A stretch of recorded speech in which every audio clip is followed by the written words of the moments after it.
Абзирышумас акыр япсу аюсша. Добрый вечер, уважаемые телезрители. Эфир абхазского телевидения продолжает еженедельная передача «Ахакуйтрас».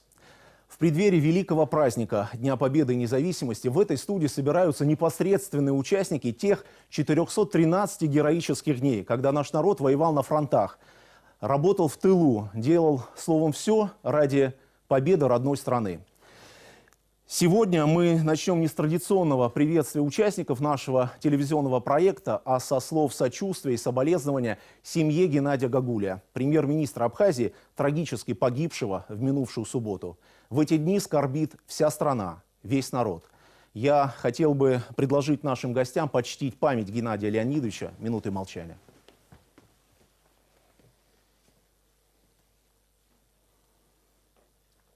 Спасибо. 14 августа 1992 года, в первый день начала вооруженной грузинской агрессии, председатель Верховного Совета Абхазии Владислав Арзымба обратился к жителям республики с призывом встать на ее защиту. Основное бремя по отражению атаки оккупантов легло на плечи абхазов, но и представители других национальностей не остались в стороне. Они свои семьи, свои очаги, свою общую родину защищали русские, армяне, греки, грузины. Они посчитали справедливой борьбу абхазского народа и уже в первые дни начала войны стали записываться в ряды абхазского ополчения.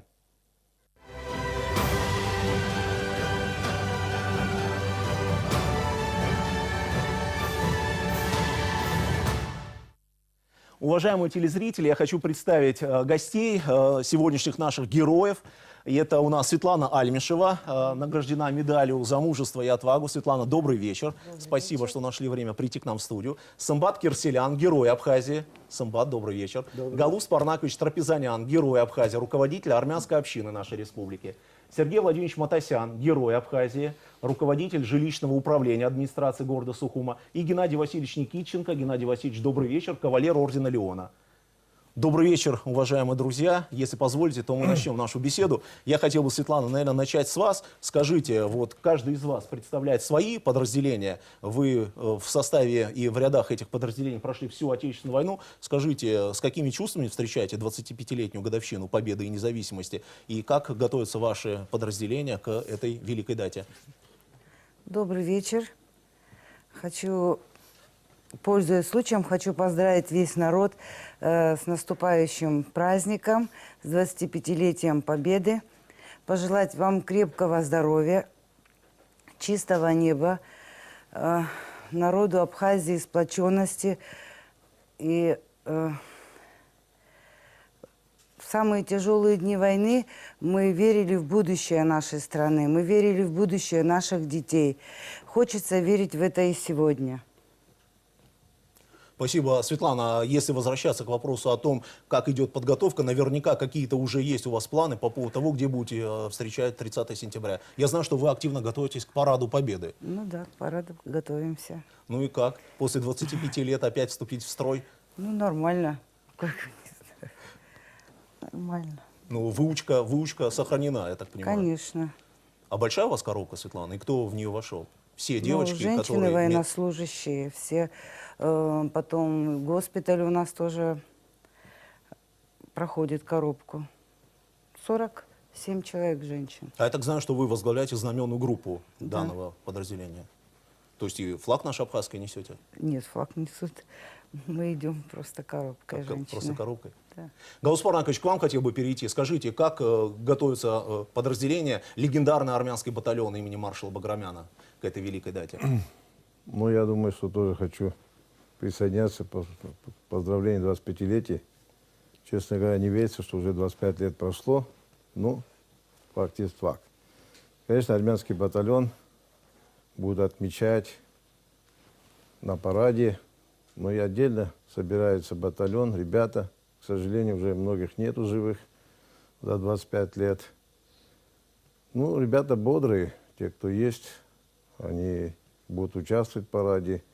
И мы горды, что мы участвовали, армянский батальон, во всех операциях, которые были. И достойно они проявили себя. Это отмечал наш главнокомандующий, что армянский батальон один из самых дисциплинированных И те задачи, которые были поставлены перед армянским батальоном, она всегда выполнялась. Кстати, я так понимаю, что в этом году, в феврале месяце, исполнялся юбилей этого подразделения, 25-летие с Да. момента его создания. Ну, 9 февраля 1993 года был указ о формировании армянского отдельного мотоциклового батальона имени Маршала Баграмяна. Да.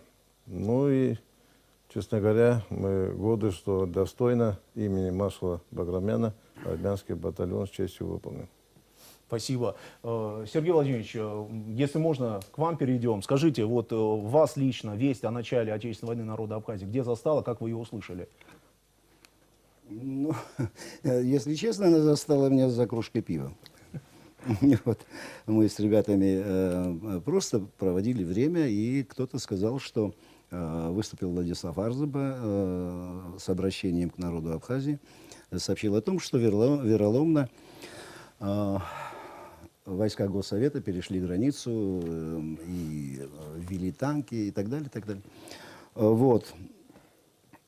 Ну, в общем-то, ну, вообще-то у нас принято так, когда спрашивают там, когда ты взял в руки оружие и так далее, и все так, ну, не все, многие там говорят, с первого дня я там был и так далее. Но действительно получилось так, что, в общем-то, с первого дня у меня своего оружия не было, но у моих друзей было, ну, разное оружие. Двухстволки были, старые карабины. В общем, я выпросил у своего товарища, Виталика Абгамба.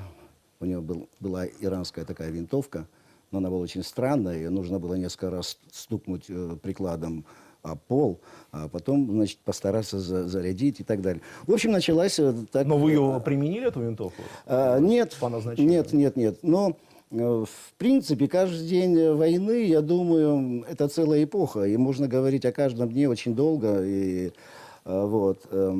Это были очень интересные дни, драматичные, я бы сказал, потому что все-таки во многих нас такое сидело, что 89-е, 90-е годы, что это пройдет. Были и те, которые вообще были против того, чтобы оказывать вооруженное сопротивление.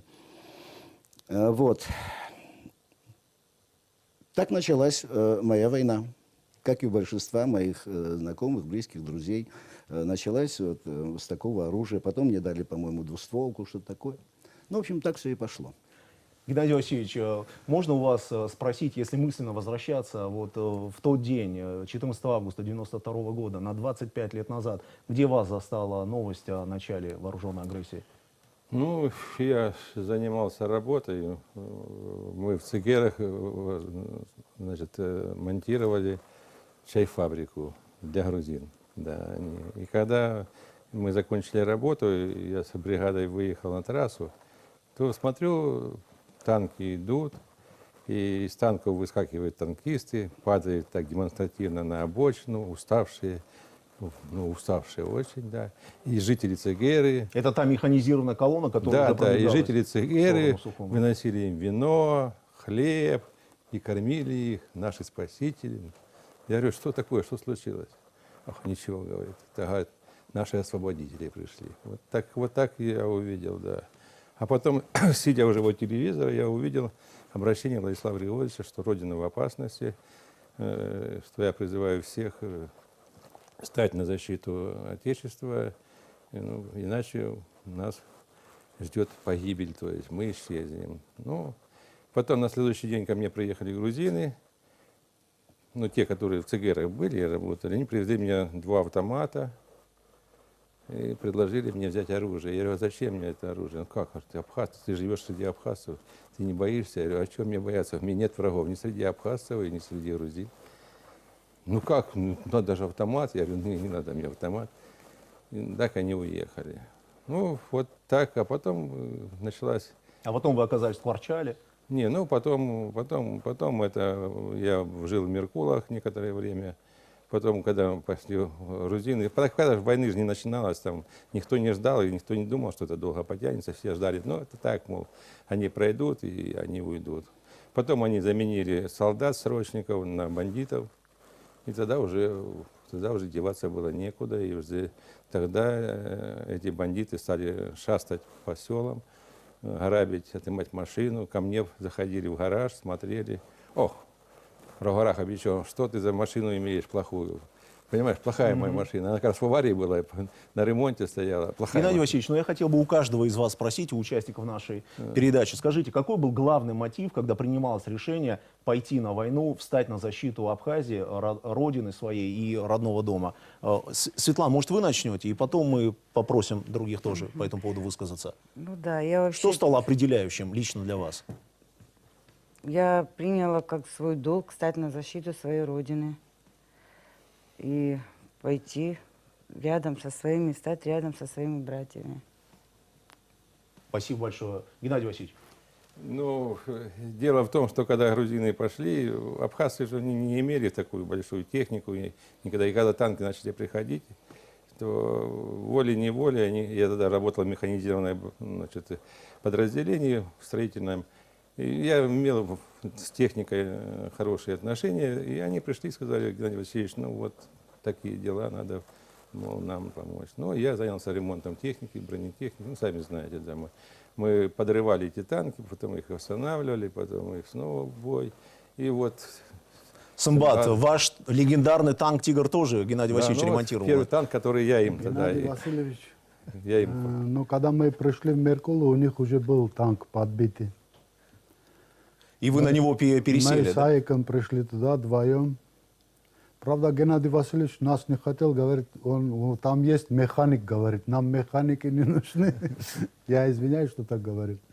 Самбат, Ну, а лично ладно. для вас что было главным, когда вот вы принимали это решение и вступили в ряды ополчения защитников Родины? Лично для меня была защитить свою родину, цель, задачи. И мы, Геннадий Васильевич, когда мы были там, в Меркулу поехали, танк подорванный был, и мы его восстановили. За 2 дня, по-моему, если я не ошибаюсь. Восстановили танк, и оттуда началось наши боевые действия. Танк у меня уже был готовый. Был, да. Вы приехали, потому что у вас на Лабру... А вы говорили, Геннадий Васильевич, что мы не готовились к войне, не готовились. А готовый танк у вас уже где-то Нет, был? ну мы отняли у грузин. А, ну понятно. Мы отняли Галус у меня. Парнакович, если можно, несколько слов по поводу того, вот, что вами двигало, Галус Парнакович, тогда, 25 лет назад. Ну, наверное, как у всех. Дело в том, что у каждого своя такая небольшая история в этой части. Но у меня в основном соседи, Сергей Владимирович знает, что живут вокруг Абхазии. Я родился и вырос там. Ну, когда эти все движения пошли, естественно, ну, мы считали себя мужиками, надо встать. Тем более я закончил Луганский Варшавский пединститут, факультет физвоспитания. Там, естественно, у нас был военная кафедра. И вот как-то, значит, сказал, что я могу. И вот просто начали, а там уже дальше пошло и пошло. Дело в том, что я же сначала не в армянском батальоне был. Да, я был у Виталия Хадратовича Смыр, 5-й батальон. Там был командиром роты Цук Басандру. Я просто пришел рядовым. Но когда узнали, что я после этого, еще у меня лейтенант запаса был, и они меня сразу зам командиром роты. И я очень понравился мне идти вперед. Понял. Сергей Владимирович, вы не ответили на мой вопрос. Закончить. И мы хотели бы потом предложить нашим режиссерам показать небольшой сюжет. Сергей Владимирович. Ну, вы мне не задавали этот Я вопрос. спросил у всех, какие были главные Да никаких мотивы. мотивов не было. Мотив был один. Скорее всего, мы дублируем друг друга. Но передо мной вообще никогда не было какого-то там выбора, с кем быть или как быть. Я всегда себя отождествлял с абхазским народом. Это моя родина, родина моих предков. То же самое, ничего нового. Сейчас говорить о каком-то таком бешеном патриотическом настрое, там, я не знаю, и так далее. Нет, я просто мужской поступок и все. Как Галус говорит, я тоже офицер запаса в советской армии еще. Да даже дело не в этом. Причем тут офицер или кто, не все были офицерами. Я не знаю. То есть ведь не стоял вопрос перед теми, ну давайте так скажем, перед Защищали абхазцами. родину, Да. Сергей Вот не Владимирович. стоял же вопрос. Я такой же гражданин, Сын как и Отечества. все. Я мужчина. А в принципе, что движет человеком, что делает, в принципе, героя, да, или защитника? Совесть. Просто ты не можешь быть в стороне от беды. Беды, которая пришла в твой дом. То есть мотив один для всех. То есть тот, кто неравнодушен к своей стране, тот, кто носит в себе какую-то гордость, мужскую гордость. И, ну, и, наверное, обязательства перед своим народом. Спасибо большое. Уважаемые телезрители, двое из участников сегодняшнего нашего прямого эфира представляют Восточный фронт. Воевали на Восточном фронте, там была своя специфика. Я хотел бы попросить наших режиссеров дать в эфир небольшой отрывок из той военной хроники 25-летней давности. Давайте вместе его посмотрим.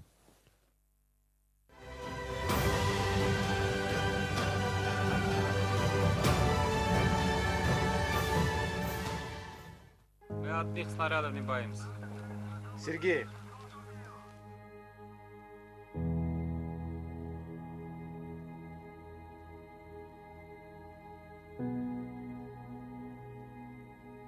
Два месяца. ну и как же? Терпимо. Скоро будет победа? Будет, конечно. Куда денешься? Если мы...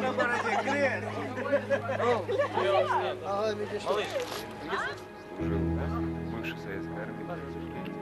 Парень, жми на гашетку, но в этой игре ради права.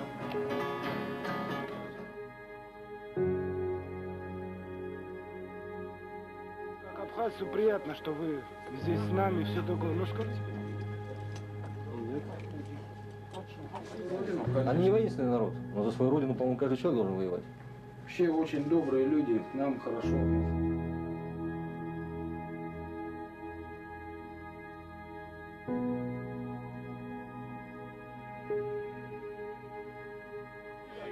Не снимай, брат, просьба. Когда возможно? Как боец, что ты хочешь сказать? Ничего не хочу. Танки все хочу пожечь, вот такие стоят, и все. И элементарно, больше ничего. И все. Я думал, брат интервью. Какая Все нормально. Все, Юрик, поехали. Давай. Ты хорошо, Юра. Ладно, счастливо. Кто это? Обсны. Я слышу. Ребята, 30 человек. Мы теперь Нас просто всего так 30, не нас пойдем. взвод остался. Приказ нас ждут. А на меня! Какая улыбка сразу зверская.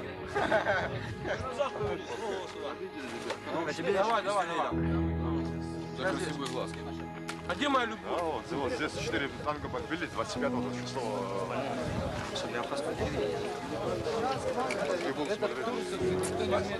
Это что, если меня дома увидят, они там...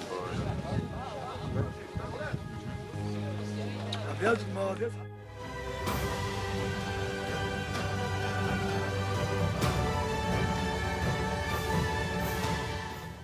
Мы снова в студии.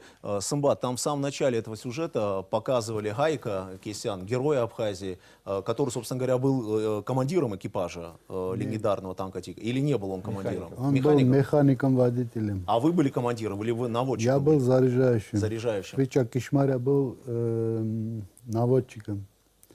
Габриэл Кесян был командиром. Ну что я хочу сказать? Вот сейчас смотря кадры, там еще кадры есть, но здесь мы не видели эти кадры. Мы как бы весь наш экипаж, мы полслова друг друга понимали. Сымбат, скажите, вы все представители мирных профессий. Я так понимаю, что к военному делу вы Нет, до известных событий не имели никакого отношения, или? Айк Кесян служил в танковой части, Хвича Кишмаря то же самое, Габриэл Кесян то же самое. Это я единственный бедный человек, который окончил авиационно-техническое училище и попал... Ну, к технике все равно какое-то имеете Да. отношение.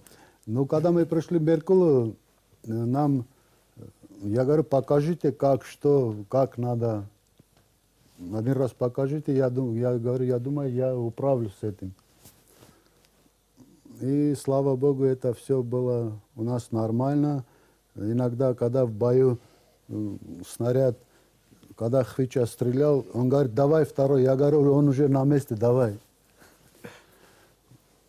Ну, что я хочу сказать, Левон? Сымбат, а вот Мы просто- молодое поколение граждан независимой Абхазии, наверное, мало знают об этой истории, но вот я помню, что мы даже, это в летописях Отечественной войны народа Абхазии записаны ваши, на самом деле, легендарные подвиги, когда вы фактически, я не знаю, применимо это слово или нет, на абордаж брали вражеские танки, бронетехнику. Сколько там всего было у нас подбито и взято в качестве трофеев? Ну, в одно время у нас в Восточном фронте было, вот Геннадий Никитченко не даст соврать, 8 танков на ходу. Это все были, которые отобраны у противника фактически? Ну, Да. у нас не было снабжения. Ну вот, когда десант встречали, Тамышская операция, в течение полчаса нашим танкам было один танк подбит и 2 танка было взят в таран. Мгм. М, Ну, вы заряжающие были, неплохо заряжали, Сымбат, судя по всему. 2 танка подбили. Ну, у нас еще были моменты, когда не было снарядов, грубо сказать. Мы, когда танк подбивали, не смотрели на солярку или на что, бросались прямо в танк, чтобы сколько там снарядов можно вытащить, чтобы дальше идти. Геннадий Васильевич, а всего сколько было бронетехники на Восточном фронте? Ну, до 9. До 9 единиц. Но потом в бою некоторые пропадали. Я помню, Фанатку первый под- «Тигр», который вот я им подарил, они его оставили в лабрах. Тогда грузины начали наступление, они задним ходом сдавали и сели на вот этот, как он называется, вот это, бетонную, Основание? ну, вот это для Бордюр? забора, для бордюра. И он пузом сел на это, и колеса сзади крутиться, и он не мог. Они тогда выскочили с нашего танка, грузинские перескочили, и приехал «Тигр» уже без названия, другой «Тигр» приехал. Ну, там требовался ремонт небольшой, но они герои, я им давал. А в основном это какие были модификации? Т-55? Ну, да, 55-й, да. 55, 54, да. Ну, 54-й, 65-й, да. Ну, вот это одинаковые. одинаковая модификация, да. И вот я же говорю, вот Айк, это вообще, я вот удивлялся, такого человека, который все время улыбался, не было такого. Грустного никто его не видел, он всегда вот с улыбкой был, да. Геннадий Васильевич, Сымбат, у меня к вам вопрос. А скажите, название кто давал? Кто принимал это решение? «Тигр» и почему «Тигр»? Не, Ну, название я скажу, Это я не- извиняюсь, что вас перебиваю. Вот когда первый танк, Меркулу мы пришли, когда сели на этот танк, один день вышел на улицу, говорю, мирные жители ходят, я говорю, можете вы мне найти краску белую, говорю, и бумагу. Да, сейчас принесем. Принесли. Я думал, потом взял трафарет, порезал, написал «Тигр» и начал рисовать. А почему Сымбат Потом именно на Лакут- этом остановился? Свой Лакут выбор? пришел и начал разукрашивать, как грузины вот эти танки разукрашивают. Я тоже начал разукрашивать. Лакут говорит, что ты делаешь? Заурчантович, я извиняюсь. Я говорю, ничего, пригодится. И вот когда там еще когда на повороте, тамышском повороте стояли, со стороны Сухуми мчался танк, наверху пехота был. А у нас осколочный снаряд был.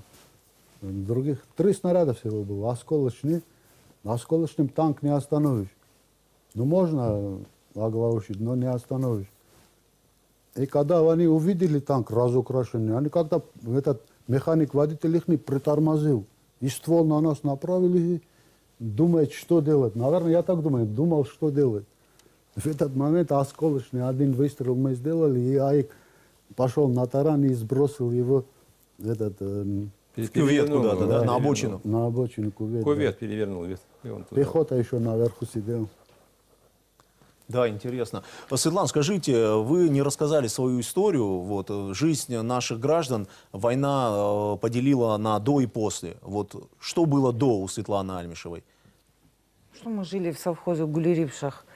В Агудзерах у нас была часть как раз вот под командованием Ажба Владимира Георгиевича. Вот. Мой муж там служил. В общем, 13 числа они пошли, значит, заступили как бы... На дежурство? На наряд? дежурство, да, на наряд, наверное, я не знаю, как там они назывались.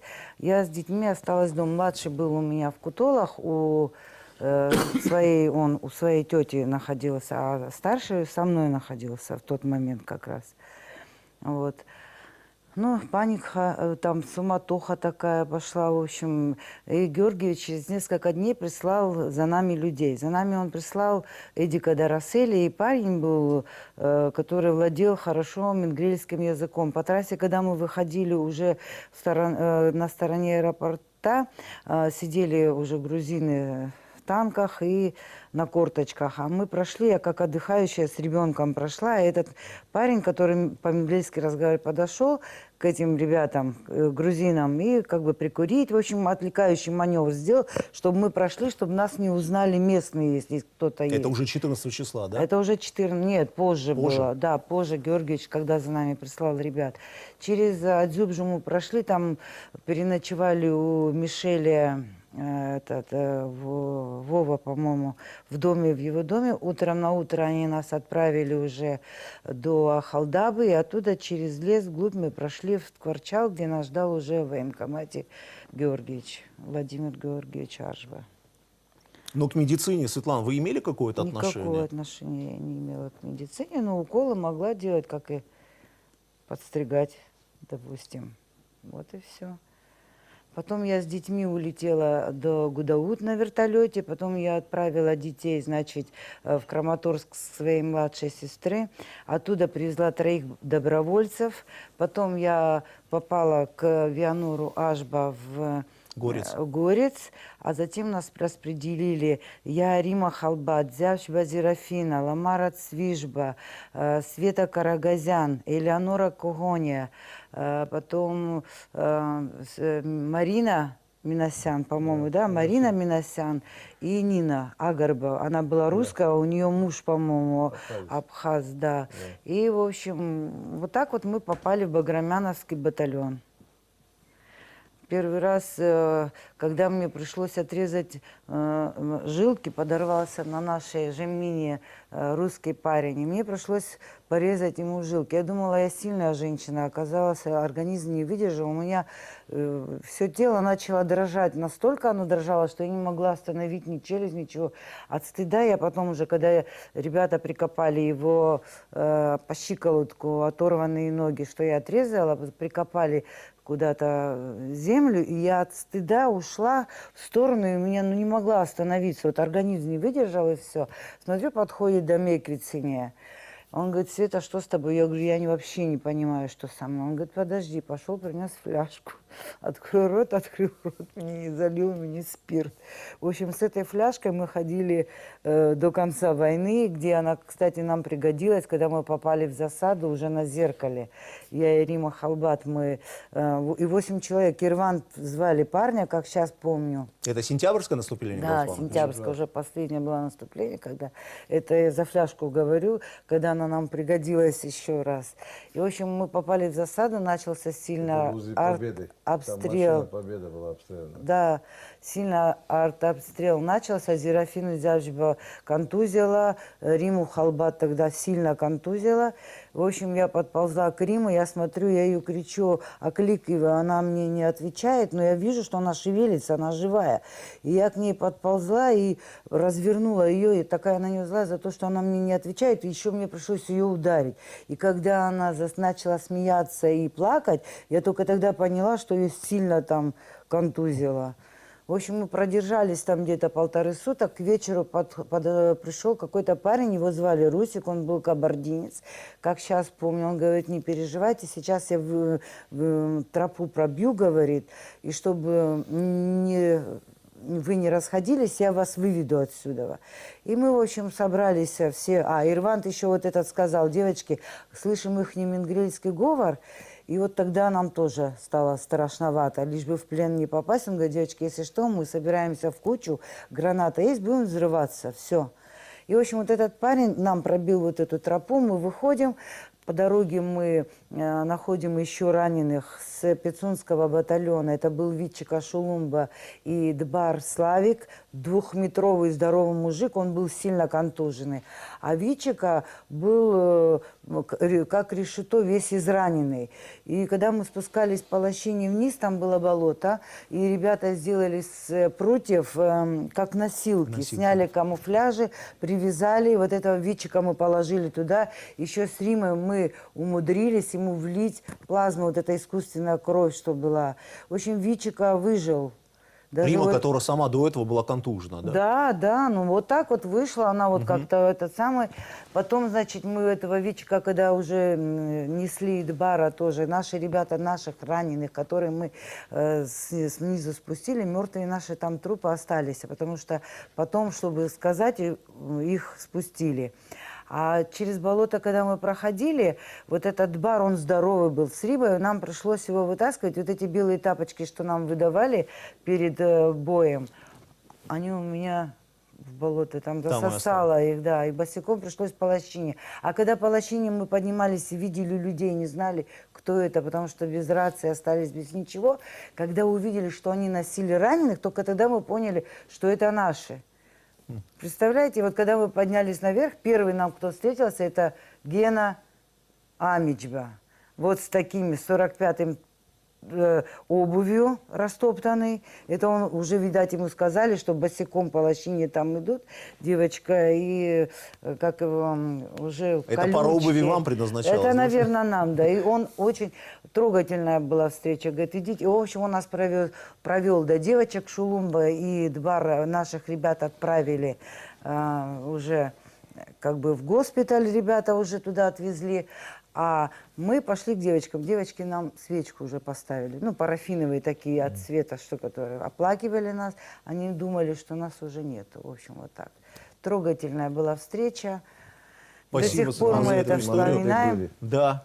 Уважаемые наши дорогие ветераны, я хотел бы предложить сейчас еще один короткий сюжет, который нас опять окунет в события 25-летней давности. Этот сюжет уже касается Западного фронта. Мы много говорили сегодня о боевом пути армянского батальона имени маршала Баграмяна. Там как раз есть отрывок, который касается формирования этого подразделения. Внимание на экран.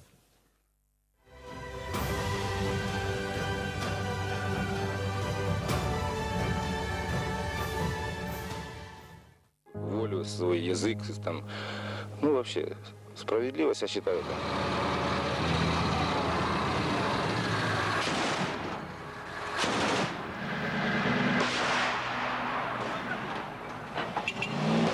У каждого из этих ребят до войны были сугубо мирно живущие здесь и занимающиеся мирным трудом, но этот час настал, и они решили встать рядом с Абхазией.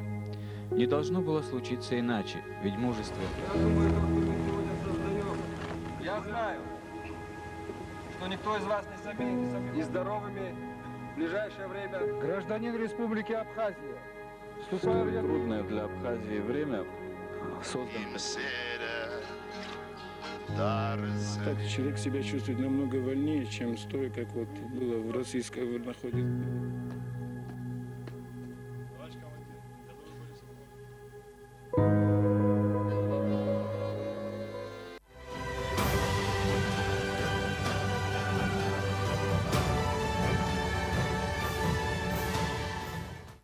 Гаус Парнакович, я хотел бы вам адресовать следующий свой вопрос. В период войны родилась такая фраза, автором которой является основоположник современного абхазского государства Владислав Арзаба. В единстве наша сила. Вот лично вы что вкладываете в значение этих слов? Ну, уже сама по себе то, что мы имеем победу, это было единство. Понимаете? Там была одна цель, каждый из нас, тем более вот сидящий здесь непосредственно, мы знали, что мы дойдем до победы, и никто не думал, что он погибнет. Но, к сожалению, сколько ребят погибло, это судьба, наверное, каждого. Вот. А так, понимаете, там было единство не просто словами, это было что-то общецельное. Там каждый мог бы друг друга поддержать, там другого ничего не было. И вот это, веря друг в друга в единстве, ты шел и шел. Вот так вообще было. И потому И тогда, наверное, нам повезло, и абхазскому народу, нам всем, что был Владислав Григорьевич Азымба. Потому что его вот этот только образ нам давал стимул, наверное, и веру, что мы должны идти до конца. И, наверное, это и получилось. Я так считаю и думаю. А так, конечно, общая победа, единство, вот это есть. Так что за 2 минуты не все расскажешь. Война длилась, и каждый эпизод знает боевых действий, как было. Вот сейчас рассказывал, эти моменты непосредственно связаны были с нами. Вот то, что говорит Ервант, это мой родной брат. Вот. И я знаю, как они попали, как потом их вытащили. Вот. Тоже везение. Тоже везение, понимаете, в чем дело? И надо иметь, наверное, счастье, везение во всех делах. Вот так общая победа наша. Сергей Владимирович, некоторые историки, которые анализируют историю Отечественной войны народа Абхазии, говорят о неком феномене, да, вот, сопротивления, которое родилось в Абхазии, и те добровольцы, которые представляли регионы Российской Федерации, братские народы Северного Кавказа, абхазская диаспора, проживающая за рубежом и так далее. Местные национальности, местные народы, которые, они все сплотились вокруг идеи абхазской независимости. Вы считаете это феноменом? Я даже не знаю, что сказать. Феномен, в принципе, это вера. Вера в свою справедливость. Вера, я помню, по-моему, это был что-то перед Новым годом, 92-93 года, была журналистка какого-то там зарубежного издания, так по-русски говорила, достаточно сносно. Вот. И у нее был такой прямой вопрос. Такие вопросы, кстати, мне часто задавали за войну. Вот, представители разных СМИ, там, телевидения. И она говорит, ну вы понимаете, что в принципе вы воюете со страной, которая гораздо больше и сильнее вас. Во всем. В людских ресурсах, вооружении, боеприпасах и так далее, и так далее, и так далее. В конце концов, даже поддержкой мировой. Вот можете мне поверить на слово, что, мол, зачем лишние жертвы? До меня этот вопрос даже не дошел. Вот. Я почему говорю, что это вера. Самое главное.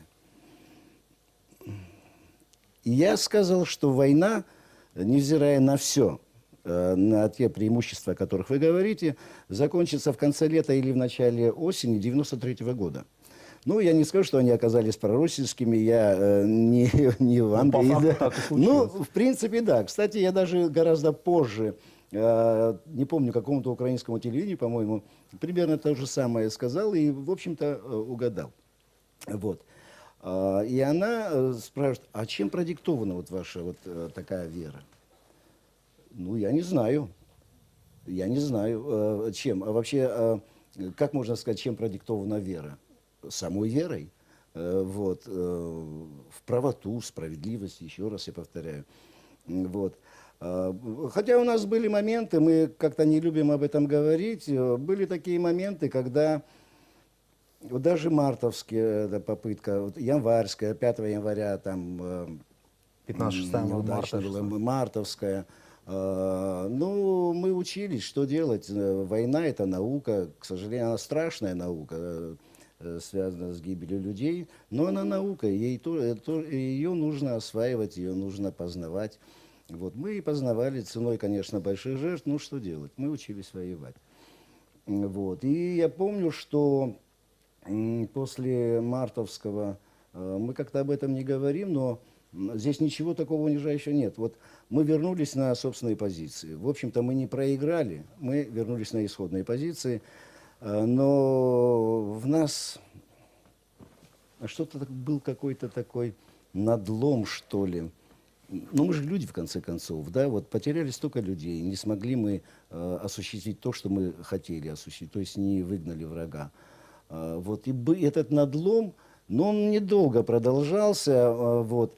Через несколько дней мы пришли в себя, отряхнулись, похоронили погибших, тогда вот сколько было, 254 человека? 222. Да, где-то так, в общем, где-то так. Для нас это огромные потери. Да. И вернулись назад с оружием, и дальше продолжали воевать. Дальше шли к победе. И, в общем-то, вот в чем феномен? Вот феномен как раз нашей победы за столь короткое историческое время. Победить врага, который в разы сильнее тебя, мощнее тебя, лучше вооружен и оснащен, а может быть и обучен, потому что мы прекрасно помним, что в советские времена в Тбилиси было высшее артиллерийское училище, оно было достаточно известным, знаменитым, и было очень много выходцев. И представьте себе, на каждый наш дивизион, там, скажем, да, это сколько было там оружия. Вот это феномен. Я и вот опять же, наверное, вот возвращусь, почему так? Нас вообще-то, нам давали такой расклад. Военные специалисты говорили, что... Сергей Владимирович, спустя 25 лет гриф «секретно» мы снимаем сегодня? Конечно. Да. Нам дали такой расклад. Значит, российская сторона как бы провела такой своеобразный мониторинг. Ну, вы все прекрасно знаете, нападающие, обороняющиеся, там несколько раз, да, должно быть, атакующих должно быть больше, чем обороняющихся. И когда нам сказали, какие силы стоят там, нас должно было быть, 1020, наверное. А мы пошли в сентябре, 16 сентября, неполных 2000 по всей линии фронта. Активное сопротивление было где-то до 22-го, 23-го, где-то так. Активное сопротивление. Вот я могу сказать о нашем направлении, направлении учхоза, моего Сухумского батальона. Но, к сожалению, я 22-го был ранен, дальше я не знаю, не принимал участия в боях. Но знаю, что, в общем-то, как у Лермонтова, да, Горун бежал быстрее лани, быстрее, чем заяц от орла. Вот примерно говорят, что-то было такое. Бежали. То есть больше очагов сопротивления таких сильных не было. Вот это действительно феномен. Вот это действительно гордость за свой народ, за нашу правду, за наше стремление к тому, что нам нельзя навязывать свою волю. И вообще никому нельзя, и нам в том числе. Геннадий Васильевич, хочу к вам перейти. Скажите, вот именно в эти дни, 25 лет тому назад, готовилось победоносное сентябрьское наступление. Скажите, какова была ситуация на Восточном фронте, замкомандующего которого вы являлись на тот момент? Ну, у нас, в отличие от Западного фронта, у нас на Восточном фронте разница большая, потому что на Восточном фронте, пробыл там на позициях недели, две, там сколько, я не знаю. Вот, и поехал в Сочи, там отдохнул, приехал снова, повоевал. У нас такого не было. У нас было от звонка до звонка, то есть от 14 числа до самого последнего наступления у нас было все время одна позиция, то есть одно направление. У нас все были вооружены и все ждали нападения. Так у нас не было просто отдыха. Поэтому, я не знаю, вот что касается настроения, то каждый принимал решение сам. И когда к нам приходили бойцы, то мы спрашивали их, пожалуйста, можешь оставаться, можешь уходить. Мы никого не заставляли, никого не принуждали брать оружие и там воевать. Приходили, но также и уходили. То есть люди, разные, у людей разные. У меня такой случай был, парень, который воевал на БТРе, наверное, вы его хорошо знаете, Аузерский, он БТР-60 был там водителем. Сейчас я... в общем, неважно как. Вот он тоже воевал нормально, он хорошо воевал, он с самого начала, там еще был в Бахуре, там еще на посту стоял. И вот он ко мне пришел и говорит: Геннадий Васильевич, мне цыганка нагадала, что меня убьют, я не буду воевать. Я говорю, твое право это воевать, не воевать в Меркулах, да. Дай мне вот стрелу, там у нас вот против самолета. Да, когда через мою горку отлетает самолет в аэропорт вот этот. Я говорю, помнишь ты его, этот парень? Да. И я, говорит, выскочу его, собью.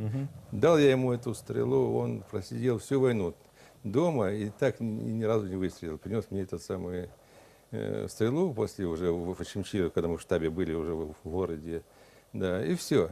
А потом уже как-то пошел ко мне и говорит: дай мне машину водителя, там стоит ГАЗ-69 без колес, то есть, приморские. Пойду, говорит, заберу, я колеса нашел. Я говорю, возьми. Через полчаса прибегает этот Артур, который, помнишь, это связистом у меня был. Да, и его убили, да, и прям сердце убило. Они специально поставили машину на блоки, сняли колеса. Устроили засаду. Устроили засаду, и первая пуля как раз ему в Приманили сердце. его. Ну, ты помнишь этот случай, да.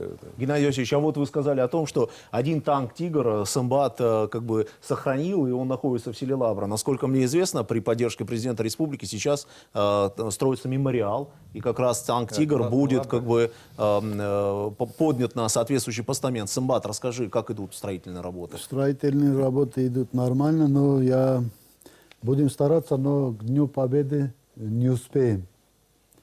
Я думаю, после Дня Победы в октябре и армянская община обещал, и мы, наверное, и все вояки Восточного фронта будут приглашены и сделаем открытие мемориала.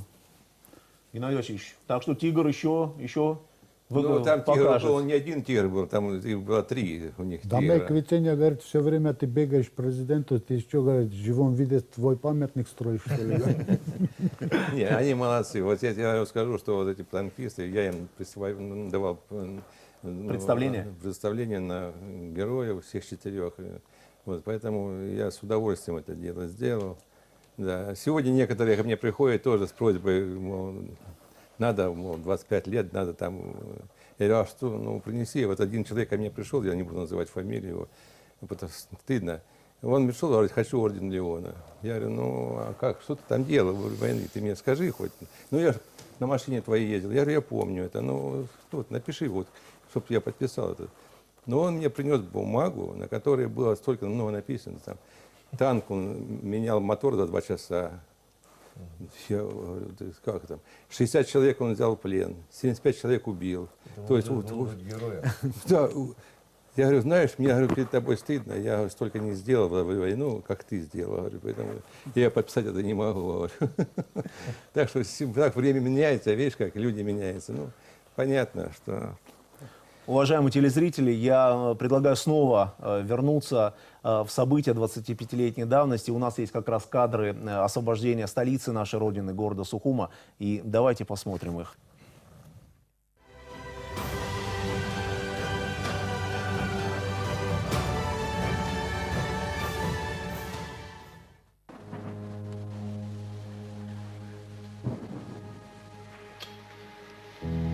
Для Москвы это хорошо.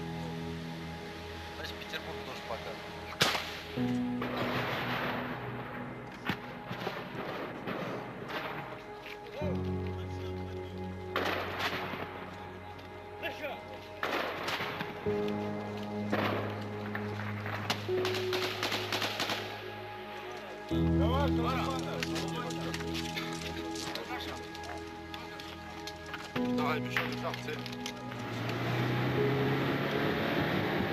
Половина отсюда, половина подошли.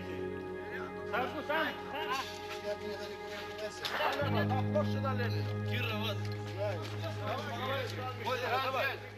Давай, перевязывай. Капкан, ты без терганина.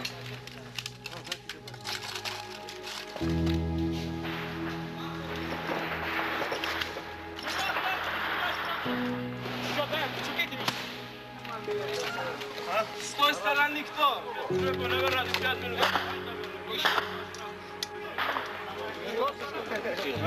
Я сколько за победу. Будьте здоровы, армяне.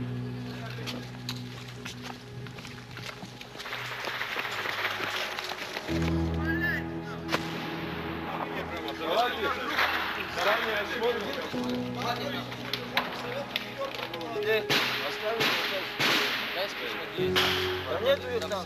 Да? Нету их. Совмине? Нету, что там. Там зашли за...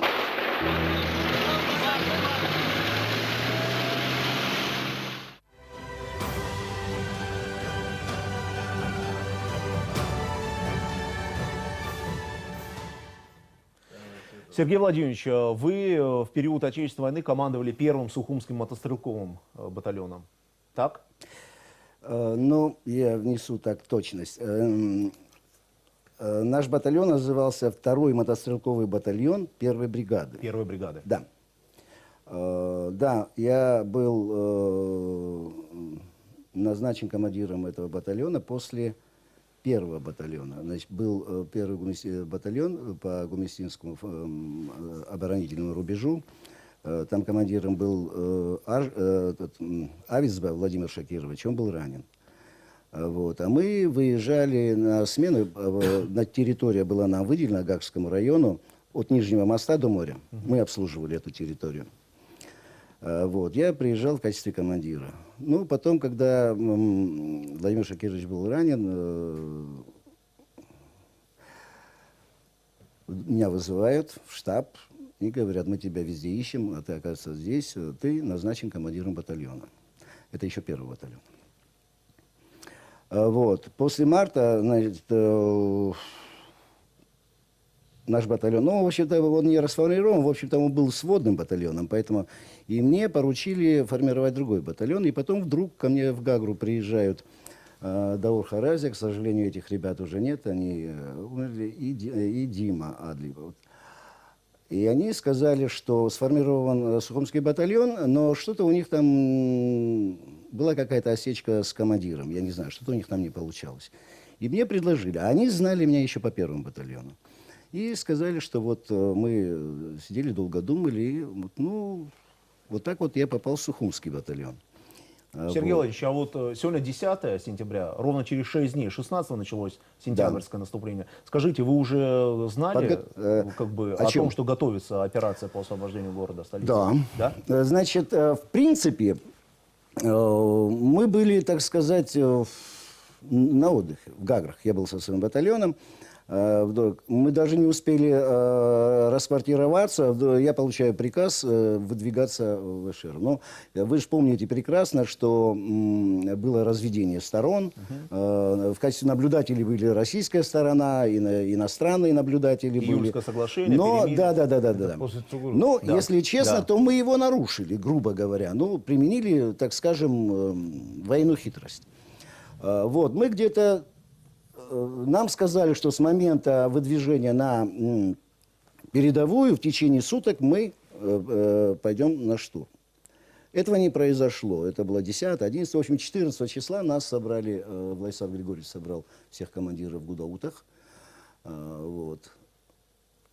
И там было принято решение о том, что 16 числа наступать. Там планы были другие, но это очень интересная история, очень интересная, потому что многие еще интерпретируют по-разному все, но было принято решение, и я знаю, что оно было принято именно там. Планы были другие, совершенно другие. Вот. Но именно там помог и Владислав Григорьевич, мы верили ему, он доверял и верил нам.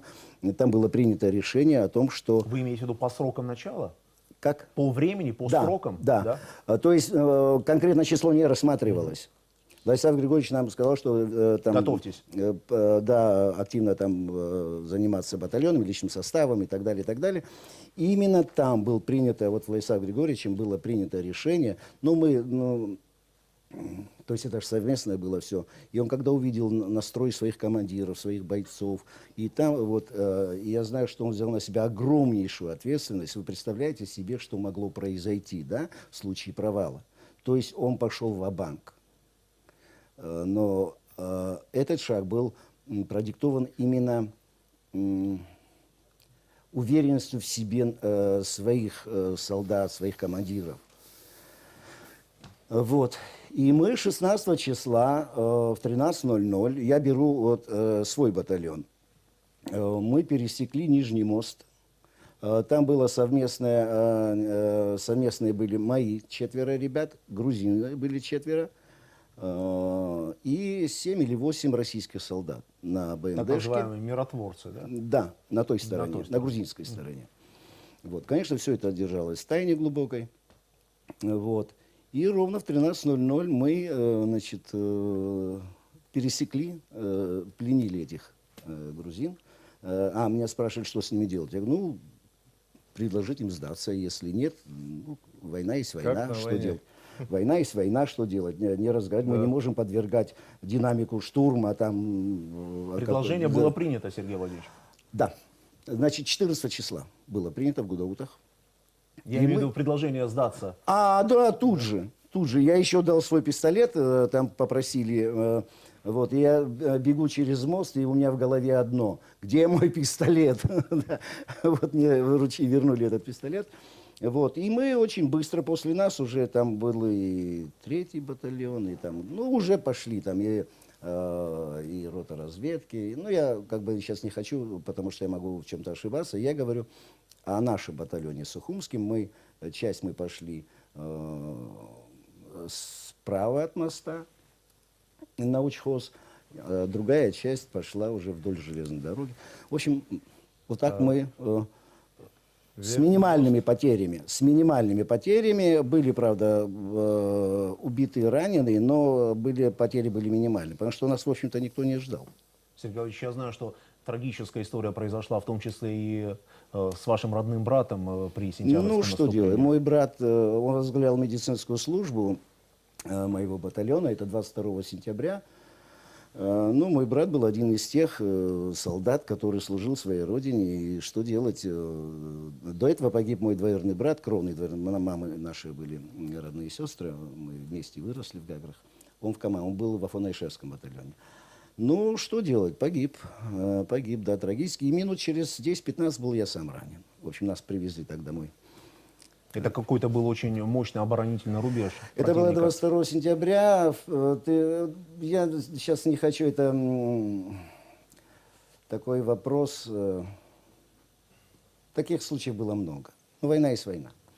Вообще-то мы не должны были идти. Было принято решение, что мы не должны были идти дальше, потому что вообще, когда мы пересекали мост, задача была одна. Пересечь мост, занять плацдарм, а дальше уже как будут развиваться события. То есть мы так по ходу все это принимали. Вот. Но мы на следующий день рано утром были уже в учхозе, потом мы взяли вдоль железной дороги. И вот 22 сентября мы, честно говоря, не ожидали этого приказа. Поступил приказ выдвигаться через железную дорогу, и где платформа Ачадара, да? Да. Вот через эту платформу и по массиву Гумиста? Массиву Гумиста вот вверх пошли. Вот, не дойдя, там жил наш родной дядя, ну, метров 100, по-моему, мы не дошли. Его брат говорит: ты представляешь, мы сейчас, дядьки, придем, там мы освободители. К сожалению, он не дошел. Ну, в числе многих, к великому сожалению, он был один из тех, кто там погиб. В тот день он был весьма драматичным для нашего батальона. Было много раненых, убитых. Вот. Ну, так вот и произошло. У меня тяжелое ранение было в ногу. Ну, в общем, со мной происходило и то же самое, что со многими. То есть я не исключение, и мой брат не исключение. По верхнему мосту... Гаус Фаранкович, да. В это время по верхнему мосту армянский батальон. Армянский батальон с мая по сентябрь, вот это верхний мост, начиная там с Евкалипта до замок Феодалов, держал оборонительный рубеж армянский батальон. Непосредственно... Но это уже, Гаус Фаранкович, после освобождения Дзугуровки, Шромы, Да, Ахалшени. Нет, да? нет, это после мая. Нет, это случилось тогда, когда после мартовской операции реорганизации был. Вот тогда армянский батальон поручили взять верхние позиции, вот это. И вот... Господствующие высоты. Да, не, это Цугуровка, это потом, это 22 июля. А до этого армянский батальон там стоял. Когда несколько там моментов были, что операции, несколько батальонов, что неудачно, они же все спускались, и наши ребята помогали вытаскивать. И мы видели, как оттуда раненые спускались, все, в общем, через нас все это проходило.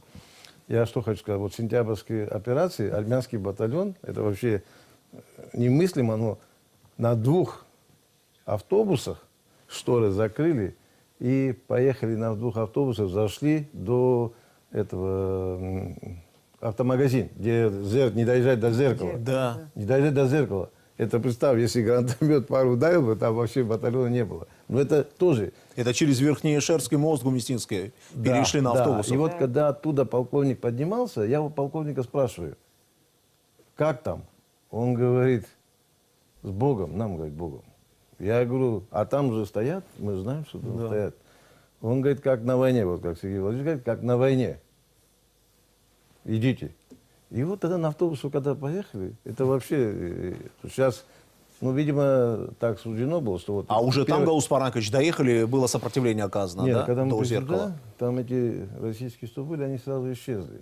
Сразу исчезли, как будто их не стало там. И тогда уже первый вот раненый получилось, Сергей прям первое ранение получил ногу, прямо где это зеркало. Вот оттуда и началось, вот то, что сейчас Света рассказывал, вот оттуда все началось, и оттуда наверх, где не доходя до Тунина дома, наверх, и... Туда, на Яштуху уже. Да, вот. Ну, я просто хочу здесь сказать, что вот именно с армянским батальоном, что связано, да, мы должны благодарить Альберта Гаспаровича Тополяна. Да. Это большая заслуга его, что армянский отдельный мотострелковый батальон создался. И первым командиром был Вагаршак Арамович Курсян. Вот. Замкомандиром был Макарян Кивор. Это выдающиеся личности, ребята, которые прошли войну действительно, да. И вся руководство, бойцы вот, армянского батальона, то, что мы говорим Цугуровку, да, Цугуровку, вот, мне самому пришлось командовать Цугуровки. Тогда 67 человек всего добровольцев, батальона добровольцев, поднялись вместе со мной. Эту операцию я проводил. Вот. И тогда первый погиб Галустян Миша. Это наш проводник, который сам в Цугуровке жил. Вот. А потом этот мой зам Асадырян Уванес. Вот у него нога оторвалась. И вот после того, как вот армянский батальон поднял, сразу объявили примирие. Потому что там уже чувствовалось, что что-то произойдет. И вот тогда мы потеряли, у нас получился 7 раненых, 3 без ноги. Вот. И вот эту операцию тогда отмечали, что армянский батальон честью выполнил поставленную перед собой задачу по поводу Цугуровки. Гаус Паранкович, вот вы вспомнили и перечислили тех людей, которые имеют прямое отношение к созданию батальона, в том числе зампредседателя Верховного Совета Альберта Гаспаровича Тополяна, Вагаршака Арамовича Курсяна. У нас есть еще один заключительный на сегодняшний день фрагмент видеоархива нашего, видеохроники. Давайте еще раз посмотрим. Конечно, там много ребят можно было назвать, но сейчас время мало. Я считаю, что спасибо, Гаус Паранкович. Да. И Сергей Владимирович тоже был командиром армянского батальона, уже потом в Ладском направлении. Еще армянский батальон до мая месяца, еще в Ладском операции. Да, не в мае месяце. Я спустился. Это уже 94-й год. Да, 94-й год. Я спустился с Латы 20 июля 94 года. 20 июля 94 года. Ну, мы чуть раньше спустились. Да, мы Игоря спустились там оттуда. Тарба убила. Правильно? Тарба он был? Игорь. Гумба. Гумба, то есть Гумба, Игорь да. Гумба. Ну что, давайте посмотрим. Я хотел бы попросить наших режиссеров показать этот небольшой отрывок.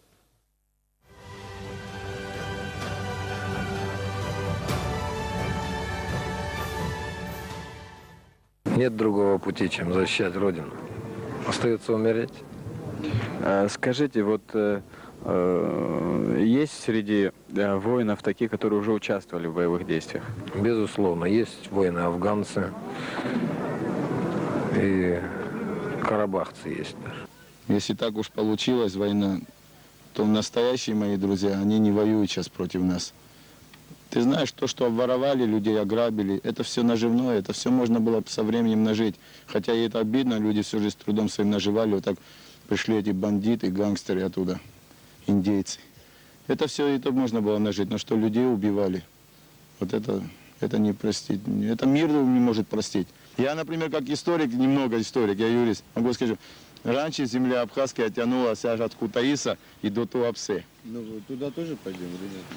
Ну, сначала до Ингурии их выбросим, а дальше посмотрим, как они себя вести будут.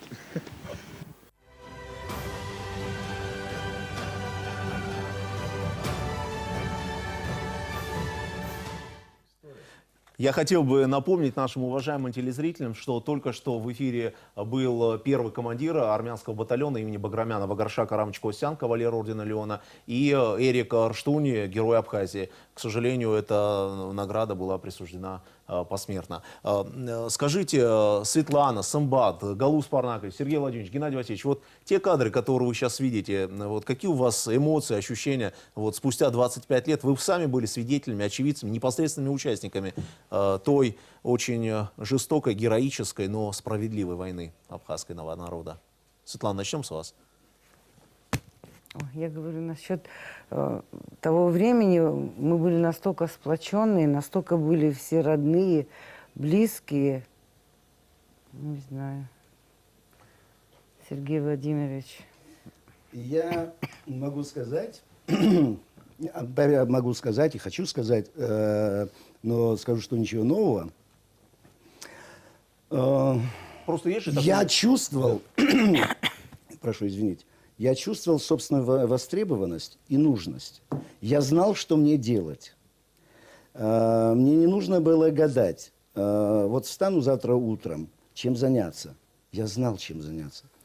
Я считаю, конечно, это кощунственно говорить то, что я скажу, но я, потому что это связано с горем, потерями, невосполнимыми потерями, с ужасами войны, но опять я говорю, что именно те годы, вот я закончил войну 20 июля 1994 года, я могу сказать, что именно этот период в моей биографии был один из самых ярких.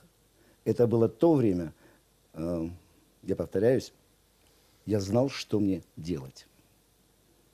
Вот. Была определенность, была цель, и мы к ней шли. Была вера, была любовь. Я не хочу патетики. Это были страшные времена. Но это были святые времена, когда решалась судьба этой маленькой страны. Для истории, конечно, это мгновение, 25 лет. Мы рассматриваем историю там 2000 лет назад, да, и как будто было недавно. Но для нас, живых свидетелей, участников тех событий, 25 лет достаточно большой срок. Выросло целое поколение взрослых людей в свободной, новой Абхазии. Взрослые люди. Но жизнь так скоротечна, что в принципе, ведь я себя считаю еще далеко не старым. Вот. Как вы знаете, у меня маленькие дети. Даже могу по секрету сказать, что мы ждем прибавления. Сергей Владимирович, мы этот секрет уже обсуждали до начала эфира, да. Мы заранее и что я хочу сказать? делать. Конечно, наверное, мы недовольны сегодня, да, чем-то, кем-то, как-то. Но это нормально. Это обычный жизненный процесс. Если быть довольным, то зажиреешь и ничего делать не будешь. А мы стремимся в будущее. Дай бог. Да. Мы будем, наверное, завершать. Больше часа находимся в прямом эфире. Я хотел бы вот спросить вас о такой вещи. Вот говорят, боевое братство. Вот скажите, боевое братство спустя 25 лет. Часто встречаетесь с однополчанами, с боевыми друзьями, с теми людьми, с которыми были рядом в окопах, в экипаже танков. Самбат, удается вот в этой, что называется, такой достаточно сумбурной жизни нашей встречаться в реалиях этих? Мы каждый год, не то что Восточный фронт, а по всей Абхазии танкисты собираемся, отмечаем, каждый год отмечаем День танкистов у нас. 15 августа, по-моему. Да, отмечаем День танкистов, вспоминаем прошлое, рассказываем. Ну, и с друзьями так встречаемся, однополчанами. Недавно я там прохожу, и Самбат привет говорит один. Я посмотрел, я говорю, извини, я тебя не узнал. Как не узнал? Потом начал он рассказывать. Я говорю, все, я понял, говорит. Ну, такие случаи тоже бывают. Встречаемся, да. И 25-летие будем отмечать в Восточном фронте, Западном, разницы нет. Но я думаю, мы, как вояки Восточного фронта, в одном месте будем собираться. И в селе праздник будем делать. Восточного начнешь, Да, Западного закончишь. Я думаю, что этот год вообще 25-летие Победы, оргкомитет создан при президенте, я туда вхожу. И я думаю, что вообще в этой части, да, во всех школах, с 1 сентября школы начались, я думаю, что проводят такие мероприятия, встреча с ветеранами. Это очень нужные вещи, потому что в школе еще дети, многие знаете как, еще патриотизм, когда видишь живую ребят, ветеранов, конечно, рассказы их, они будут всегда помнить. Вот. По этой части я хотел бы сказать, что вот вы отметили, что мы отмечали 25-летие армянского батальона. Вот. Мы встречаемся, конечно, хотелось бы как-то, ну, у каждого какие-то проблемы, вопросы. А так вот намечается 27 числа встреча армянского батальона в столице, в городе Сухум. И я думаю, что каждому приятно, потому что эти бойцы, вообще, в первую очередь, я считаю, все ребята герои-бойцы, потому что если не бойцы, то командиры откуда могут взяться? Они представляли, потому говорят, что вот командиры. Вот. И хотел бы сказать, что если боец, как обычно говорят, плод созревает, падает, когда уже бойцом становится, или он будет раненый, или он погибнет, потому что он идет вперед, уже даже отдавая жизнь. И потому я хотел бы сказать, что скоро у нас 30 сентября будет большой праздник, будет очень много гостей. Это наше общее, это единство. Я думаю, что сейчас народ Абхазии опять же будет единым, как тогда, 30 сентября. Будем все отмечать наш праздник. Вот. И для историков Сергея Владимировича 25 лет, но для нас это большое время, 25 лет прошло. И, к сожалению, ребят среди нас, которых мы очень хорошо знали, их меньше и меньше становится. Да, вот это. Ну, что делать? Что делать? Это жизнь, потому что мы шли, и для меня это моя родина. Я часть тела уже похоронил здесь. Для меня это святое, и потому я считаю, что мы выполнили свой долг с честью. Вот Спасибо, Галас Маркович. Геннадий Васильевич, как собираетесь 30 сентября отмечать? Где встретитесь с однополчанами? Наверное, поеду на Восточный фронт. Но часто приходится в повседневной жизни видеться? В последнее время как-то реже уже, а так все время езжу туда. Но все меньше и меньше людей, которые воевали. Все меньше я вижу людей в селах, вот, которые радовались бы жизни. Все-таки жизнь тяжелая сегодня, непростая. Да, никак не можем вырулить из того, куда дошли. Я тогда во время войны говорил, что война ерунда, 1,5 года там провоевал, ну да, погибли. Ну, оно и кончилось. А после войны, это, когда она кончится, никто не знает. Все-таки люди плохо живут, у нас все-таки люди плохо, бедно живут. Да. От этого все беды. Да. Наш бюджет, ну, сами знаете, Да. что он не позволяет нам шиковать, поэтому построить тоже не можем. То, что мы делаем,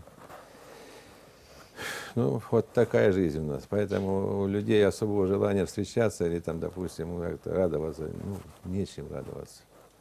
Ну, победе, которую надежда есть, что мы вырулим все-таки. Надежда большая Обязательно, обязательно. на Россию, что она нас не бросит. На людей, русских людей, которые нас тоже не бросают, поддерживают. Ну, сложная ситуация международная, тем более. Да. Видим, что творится в Донбассе, что в Сирии, ну, везде. Да. Весь мир горит. Поэтому нам нужно еще терпение, терпение, терпение. Да, ну, что теперь сделаешь? Ну, раз дети рождаются, вот, Сергей Владимирович о будущем думает, значит, надежда есть, что как-то вырулим с этого положения. Обязательно. Сергей Владимирович, а у вас батальон Сухумский учхоз 27-го? Конечно. Да? Он рожден Мы для вчера любви и приводили в размножения. порядок памятник на учхозе, памятник погибшим бойцам нашего батальона. Есть у нас, я называю КСП, команда старых. Вот. Мы собираемся, мы покрасили, там, приводим в порядок. Конечно, безусловно, мы собираемся 16 сентября, в день, когда мы перешли реку, 27 сентября, вот, день освобождения города, и, естественно, 30 сентября. Вот мы... На одном и том же месте? Да. Мы встречаемся там, и... Ну, естественно, и собираемся, потом и застолье есть, и так далее. То есть мы вот начинаем... Какой первый тост, Сергей Владимирович, обычно? Как? Произносится первый тост. Какой произносится обычно, когда собираетесь с бойцами? Ну, тосты-то у нас как бы утверждены, я не знаю, парламентом или правительством, распоряжением правительства. Да, народом. У нас можно многое... За победу? Да, у нас многое можно делать не так, как нужно делать, но за столом мы четко выдерживаем порядок тостов. Так что, да, у нас там жесткий регламент, конечно, за Всевышнего, конечно, за народ, третьим за погибших и так далее, и так далее. То есть этот порядок не нарушается. Спасибо. Светлана, у вас какие планы на 30-е? Ну вот будем собираться 30 сентября. Будем 27-го собираться. 27-го и 30-го обязательно. После парада, да. Девочки, мы уже собираемся. Красиво. Медсамбат? Да, конечно. Ну, вообще я хочу сказать, что вот именно в армянском батальоне, вот медсестры, да, они героический подвиг совершали. Вот, ну, это касается, мне кажется, всех, всех, сестер, да, всех санинструкторов. Естественно, Да, всех. да. Ну, я говорю о своих, потому что они непосредственно были, и девочки вообще, ну, знаете, как, наверное, чудеса героизма. Иногда, да, на них смотрели и тоже шли вперед. Вперед, да, потому что умели, девочки, молодцы. Вообще, наверное... Мы вас духом поддерживаем. Да, да. Уважаемые наши дорогие ветераны, время нашей передачи неумолимо подходит к своему завершению, к своему концу. Я хотел бы каждого из вас попросить несколько слов сказать в преддверии этой замечательной великой даты, связанной с Днем Победы и Независимости, обратиться к нашим телезрителям, к нашему многонациональному народу. Что вы хотели бы пожелать? Вот, Светлана у нас по традиции завершит череду поздравлений, с которыми обратятся. Геннадий Васильевич, хотел бы вам предоставить первым возможно. Ну, опять же, сказать, чтобы наши вот усилия во время войны не кончились, ну, как бы плачевно. Я хотел терпения и настойчивости в создании нашего государства. Парламенту пожелать вот больше объективности и больше принципиальности в вопросах, в жизненных вопросах, да.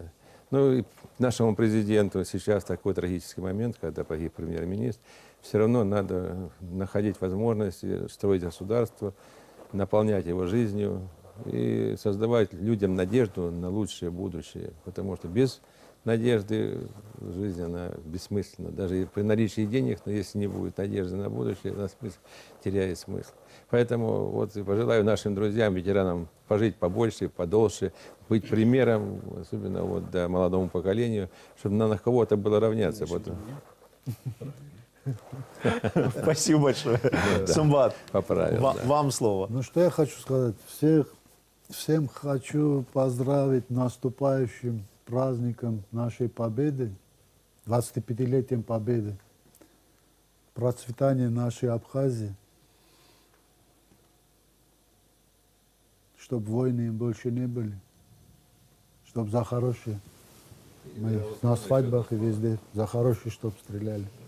Да, пожалуйста. Я хочу добавить, потому что во время войны вот, в окопах, везде, где встречался, все люди сидящие, ну, воевавшие, они всегда мечтали о будущем. Я говорю, вот кончится война, у нас будет мир, у нас будет все хорошо. Вот мечта о будущем, она и сделала нашу победу. Да? Почему грузины проиграли? Потому что у них не было мечты, у них было просто пограбить и уйти. Вот все. А у этих людей, которые защищали свою родину, у них была мечта создать свою родину. Поэтому я призываю всех вот здесь, чтобы отнестись к этому по-серьезному. То есть то, что мечтали люди, дожившие до сегодняшнего времени, и не дожившие, чтобы эта мечта не пропала даром. Спасибо. Сергей Владимирович, завершающее слово. Что-то меня в поэзию потянуло. Лермонтова? Нет, Есенина. Чуточку, если переиначу, я бы хотел прочитать выдержку. И если крикнет рать святая, кинь об сны, живи в раю, я скажу, не надо рая, дайте родину мою. Так вот. Спасибо. Галус Паранкович. Ну что, я тоже хочу поздравить народ Абхазии 25-летие победы, ветеранам в первую очередь, потому что вообще ветераны, тыл, все, что связано в то время, 25 лет тому назад, сделали то, что мы имеем сегодня. Кроме победы, мы имеем независимости. Уже мы как знаем, что на очереди еще есть очередь, кто будет нас признавать. И мы будем в надежде ждать. Я думаю, что будущее Абхазии велика. Мы с надеждой живем. Думаю, что будет хорошо. Спасибо. Светлана? Хочу поздравить наш народ с наступающим праздником, с 25-летием Победы. Пожелать вам крепкого здоровья, чистого неба, успеха в работе, в учебе. И хочется, чтобы наш народ был сплоченный, как это было в те тяжелые годы войны. Наша сила в нашем единстве. Да, наша сила в нашем единстве. Уважаемые телезрители, я тоже со своей стороны хочу присоединиться к поздравлениям по случаю наступающего великого праздника. И от себя лично хочу сказать слова искренней признательности тем людям, которые находятся в этой студии, и всем ветеранам Отечественной войны народа Абхазии, которые, не задумываясь, взяли в руки оружие и освобождали нашу родину. От молодого поколения граждан независимой Апсны вам искренняя благодарность. Спасибо огромное. Я еще раз под занавес нашей передачи с большим удовольствием хочу представить наших гостей, тех людей, которые на протяжении больше часа находились в эфире абхазского телевидения. Это Светлана Альмишева, это Самбат Кирселян, герой Абхазии, Галус Трапезанян, герой Абхазии, Сергей Матасян, герой Абхазии, Геннадий Никитченко, кавалер ордена Леона, в период Отечественной войны замкомандующего Восточным фронтом. Светлана Альмишева награждена медалью за мужество и отвагу. Спасибо огромное за то, что нашли время прийти к нам в студию. Всего доброго. Проект Ахакытрас продолжается на канале Абхазского телевидения. До победы остается 20 дней.